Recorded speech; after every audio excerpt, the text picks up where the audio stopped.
3 years ago, I was going through a very hard time in my life. Everything felt heavy and confusing. Emotionally, I was all over the place. I felt lost, scared, and unsure of who I was or where my life was going. It felt like I was standing at the edge of something dark and deep, and I had no idea how to get back to solid ground. It was around this time that something very strange started to happen to me. Something that I still think about to this day. I started seeing them.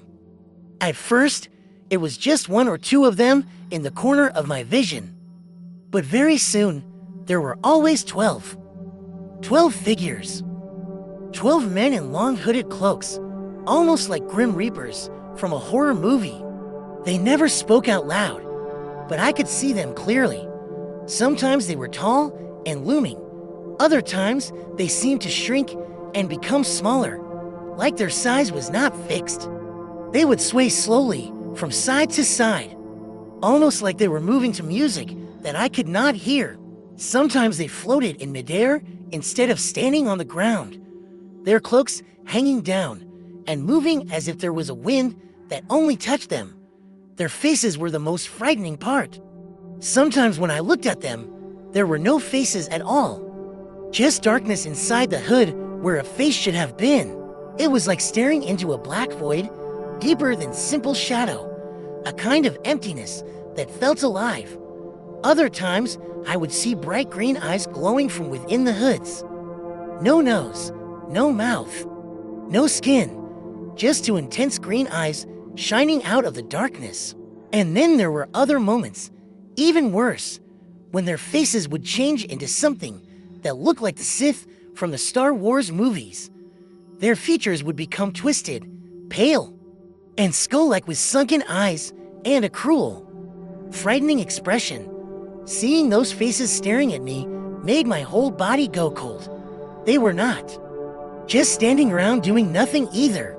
I began to notice that they seemed to be communicating with each other. It wasn't with normal speech or sound. Instead, I would see patterns of energy moving between them. Circles, spirals, waves, and rings of light and shapes moving through the air from one cloaked figure to another. It looked like they were passing information back and forth without words, like they were sending some kind of signal that I could see but not fully understand. The air around them seemed to ripple when they did this. It was both fascinating and terrifying. One night, I decided I wanted to understand them more, even though I was scared. I lay in bed and tried to focus on just one of the beings instead of all 12. I tried to block out the others and really stare at a single figure. As I focused, I saw a yellow light forming in front of that one being. The light got brighter and stronger, like it was coming straight towards me, right at my face. It moved so fast that I didn't even have time to react properly. 1 second, I was staring at that yellow light, and the next thing I knew, it was the morning. I woke up in my bed feeling strange and heavy, and I could not remember what had happened after that yellow light reached me. It felt like I had blacked out. The memory just stopped. There was no dream, no sense of time passing, just a jump from the light to the next morning. I knew something had happened, but I had no idea what it was. That scared me even more, because I didn't know if they had done something to me or taken me somewhere, or if my mind had just shut down back. Also, it was too much. At that time, my boyfriend was also spiritual. He believed in energy, spirits, and different realms. When I told him about the 12 hooded beings, he didn't laugh at me or call me crazy. Instead, he wanted to try to communicate with them himself. One day, he sat down to meditate, and he invited them to come closer to him. Later, he told me that during his meditation, they surrounded him in a circle. He said he could feel their presence all around him, like a ring of energy closing in. After the meditation, he told me that he thought they were protector beings from the light, that they had good intentions, and that they were trying to help. Even though his words should have comforted me, I still didn't feel safe. I wanted to believe they were protectors. But everything about them scared me so much. Their cloaks, the darkness under the hoods, the green eyes, the way they changed size and shape. It was like something out of a nightmare. Hearing that they might be from the light didn't erase the fear I felt seeing them everywhere I went. And they really were everywhere. They didn't just stay in one place. I saw them at home. I saw them at work. I saw them while I was shopping. I even saw them while I was showering. There was no safe room, no corner of my day where they did not appear. I could be standing in a supermarket aisle trying to choose something off a shelf, and I would suddenly notice them at the end of the aisle swaying and watching. I would be at work trying to focus and see one of them standing in a corner near the ceiling or by the doorway. Even in the bathroom, with the water running over me, I would suddenly get that feeling of eyes on me and see their cloaked shapes near the door or the mirror. It felt like I was being haunted. This constant presence made it harder and harder for me to live normally. I started talking about them to people at work. I would ask my coworkers if they could see them, too. I would point to a spot where I could see a cloaked figure and say, "Can't you see him standing there?" They would just stare at me, confused or worried. Some people tried to laugh it off. Some tried to gently change the subject, but I could tell they thought there was something wrong with me. I kept asking, kept talking because I was desperate for someone else to say, "Yes, I see them, too." But no one ever did. In the end, this behavior got me fired. My boss called me in and told me that I was making people uncomfortable, that I was talking about strange things and asking strange questions, and that it wasn't appropriate.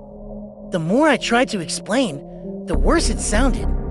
I walked out of that job feeling even more alone and unstable. Now, I didn't just have these beings following me. I had also lost my job because of them. By this point, I knew deep down that I had opened myself up to something. Letting these 12 beings into my awareness seemed to have opened a door to other kinds of spirits, too. And not all of them felt good. I could feel low, heavy, negative energies around me, like shadows clinging to my thoughts. Sometimes I could almost sense them in the corners of rooms, in the dark places, in the quiet moments. I understood that along with these beings from the light, I had also allowed lower energy spirits to get close. And I did not know how to close the door by myself. That was when I decided I needed help. Real help. I reached out to a group of people who called themselves Ghostbusters. They weren't the movie kind with big weapons and jokes. Of course, they were spiritual workers, people who said they knew how to clear negative energy and help spirits move on. I was nervous about calling them, but I knew I couldn't keep living like this. I needed someone who understood the spirit world better than I did. They came to my house and began to work. They walked through the rooms, feeling the energy, talking quietly to each other. They used tools and methods I didn't fully understand. Maybe prayers, maybe visualization, maybe certain objects or symbols, but I could feel something shifting. It was like the heaviness in the air started to lift slowly at first, like fog thinning. They told me they were sending all the low energies through the light to be cleansed and moved on. I watched them do their work, hoping it would help, trying not to let my fear take over. After they finished clearing what they called the negative or lower level spirits, they asked me to come with them into the dining room. They motioned for me to sit down. I remember their faces looked calm but serious. As soon as I sat down, one of them looked at me and asked a question that made my whole body go still. "What do you want us to do with the 12 hooded beings?" I stared at her, stunned. The room felt like it shrank around me. I had not told them about the 12 beings, not once. I had done that on purpose. I wanted to see if they were genuine and if they could really sense what was in my space. I thought if they're real, they'll pick up on them themselves. If they're not, they'll only know what I tell them. Hearing her ask about the 12 hooded beings without me ever mentioning them scared me, but in a strange way, it also reassured me that they were not faking it. I felt shock and fear at the same time, along with a kind of shaky relief. These people knew about the beings. They saw them, too. I wasn't completely alone with this anymore. One of the women in the group was a clairvoyant, and she did most of the talking. She told me that the 12 beings wanted to communicate with me. She said they had been trying to reach me for a long time, but I had not been able to hear them properly because my fear was too strong. It was like my fear was acting like a wall or a thick fog between us. I could see them, but I could not understand them. She asked me if I would be willing to let them speak through her. She explained that she could channel them, meaning that she would allow them to use her voice to talk to me directly. I sat there thinking about it.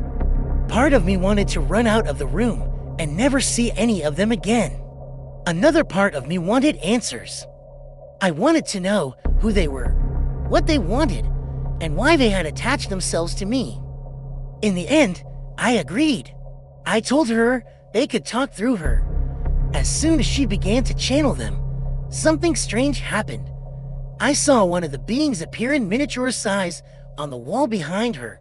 It was small, like a little shadow doll version of the hooded figures I usually saw. It began sending those same waves and spirals of energy I had seen before. But this time, it was very clear that it was sending them directly into her mind. The circles and spirals moved from the tiny being towards the back of her head like a signal, like a transmission. It was like watching someone speak in a language of light instead of sound. Then the woman began to talk, but it was not in her normal tone. Her voice changed slightly, taking on a different weight, a different rhythm. The being speaking through her told me that they were not protectors. They said I should not call them that. They told me to call them masters instead. They said that before I was born, when I was still in heaven or in the spiritual world, I had made a contract with them. I had agreed that they would come into my life later on and guide me through certain emotional and spiritual lessons. They told me that they were here to help me, but not in the simple way my boyfriend had thought. They were not just guards or shields. They were teachers, and they wanted to train and guide me. They told me that I was a starseed. By that they meant that my soul had a special purpose, a mission that went beyond just a normal life on Earth. They said I had chosen to come here to help the Earth and its people in some way, to raise energy, to bring healing, or to assist in some kind of spiritual work. They said their job was to help me become the person I needed to be to complete that mission. They wanted to help me grow, to wake up, to remember who I really was at a deeper level. They went on to tell me that my fear was holding me back. They said that as long as I looked at them with pure fear, I would not be able to move forward. They needed me to accept them, to see them as guides instead of monsters. They told me that I could not go any further on my path until I stopped seeing them as something evil and started embracing the connection I had with them. As I listened, my mind was racing. On one hand, what they were saying sounded beautiful and important, that I had a mission, that I had agreed to work with them, that I was here to help. On the other hand, every part of my body was still shaking with fear. These beings had scared me so deeply that it felt almost impossible to simply flip a switch and stop being afraid. I thought to myself that if I let down the spiritual shields I had put up, if I opened myself fully to them, I might also open myself up to all the other spirits around me, including the lower negative ones. I was scared that I would be overwhelmed by everything and lose control. While I was having these thoughts, the being continued speaking through the clairvoyant. They told me something that made my heart beat even faster. They said I could have anything I wanted spiritually. They said all I had to do was ask. It sounded like a promise, a spiritual doorway, a huge opportunity, and a huge responsibility. I decided to test what they were saying without speaking. In my mind, silently, I thought of something I had always secretly wished I could do. I thought, I want to fly one day. I didn't say it out loud. I didn't move my lips. I just thought it quietly inside my own head, like a private wish I was not ready to share with anyone. Almost immediately, the being responded through the woman's mouth. "One day you will," they said. My stomach dropped. I felt all the air leave my lungs for a moment. It was one thing for them to talk in general terms. It was another thing for them to answer a question that I had not spoken out loud. That meant they were inside my mind, listening to my thoughts, reading them as clearly as if I had written them on paper. It scared me completely. My thoughts had always felt like my last private space, and now even that didn't seem safe. I decided to test it again to see if it was really happening. I thought something else, focusing quietly on an idea and waiting. I did not speak. I did not move. And then I saw it on the dining room wall.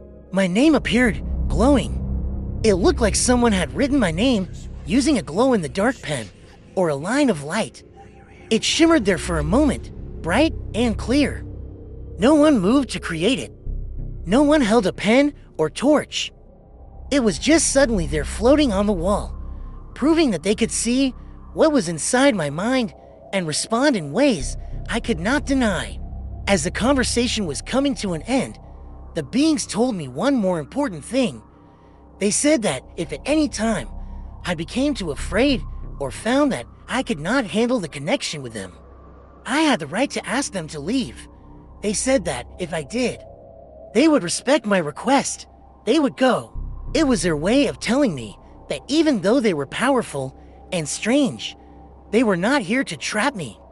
They wanted me to know that I still had a choice. For a while after that day, I tried to live with the idea of them being masters instead of monsters. I tried to make peace with the fact that they were around me and that I had some kind of contract with them. I tried to relax my fear a little and trust that they were from the light. But the reality was that by opening myself to them, I had also opened the door wider to every type of spirit around me. My sensitivity exploded. I felt presences everywhere. Shadows, whispers, energies, so many different things pressing in that I could not tell who was who or what was what anymore. My fear did not go away. It grew. I started sleeping less and less at night. I became almost nocturnal, staying awake until very late, unable to relax, jumping at every sound and flicker. I would lie in bed wide awake, feeling things moving around me and feel like I was going to lose my mind. The unknown swallowed me. Instead of feeling guided and protected, I felt overwhelmed and outnumbered. After about 4 months of trying to struggle through it, I finally reached my limit. I remembered what the beings had said, that if I asked them to leave, they would. One night, tired and shaking and desperate for some kind of peace, I spoke to them from my heart. I told them that I could not deal with it anymore, that my fear was too strong, that I needed them to go. I told them that maybe one day I would be ready, but that right now I was not. I did not see them walk out a door or float away physically, but over time, their presence began to fade. The intensity eased. The constant crowd of spirits drifted back into the background. I was left with my life in pieces. My sleep still broken. My mind still full of questions. But at least the noise was less. Even now, when I look back on that time, I am torn between wonder and terror. Part of me thinks they really were beings from the light, trying to guide me towards something bigger than I could understand. Another part of me remembers how afraid I was and how much it cost me just to try to live with them. Maybe one day I'll be ready to open that door again without fear. For now, I carried the memory of 12 hooded masters who swayed in the air, sent spirals of energy through the room, and whispered to me that I was more than I believed I was at a time when I could barely hold myself together.